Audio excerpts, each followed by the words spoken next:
还会给你生好几个孩子，我们抚养他们长大。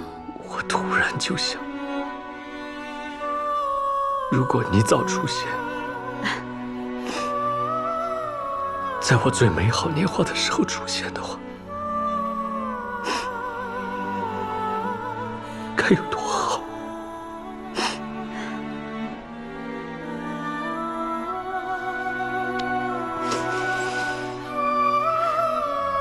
我记得，我刚到季风馆的第3年，在你书房里看了一本书，那本书上写了小千世界、中千世界、大千世界。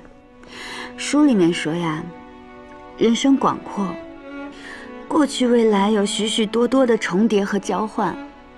也许那时候我们没有遇见，但在别处，我可能生得大了几岁，生在别人家，我们那时候已经遇见了。真的？可能第一次遇见的时候，我在宫里投壶，我不小心打歪了，打到你头上，本就是一件小事，但是因为我们呀都年轻气盛，所以互不相让。对不起啊。哎，你是谁啊？进宫内院如此鲁莽。就是你会不会投壶啊？我都说对不起了，管我是谁？真的吗？可不是，小孩子不就是这样吗？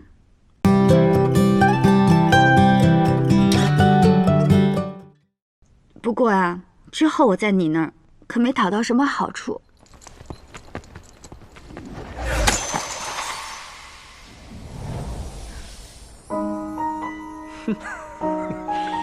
叫！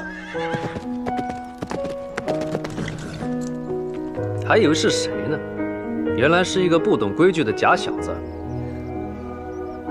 我才不是什么假小子呢，我叫海市，江河湖海的海，柿子树少个木字旁的市。然后呢？然后我跟你，我们互相交换了姓名，便认识了。再过几年之后呢？再过几年，我们到了年纪，便定了亲，然后结了亲。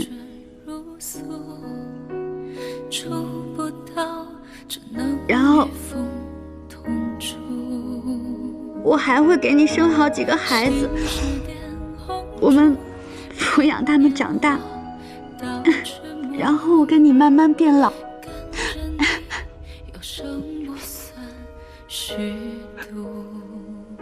你把卓英丢了。我怎么会把她丢了呢？那个时候呀，我比她年长一些，她就不敢再捉弄我了。我让她每一日要早晚来向我请安，喊我一声师娘。你高兴就好。我当然高兴了，我一想起来便高兴，因为那一定是很长的一生，很好的一生。对不起，我没有早点认识你。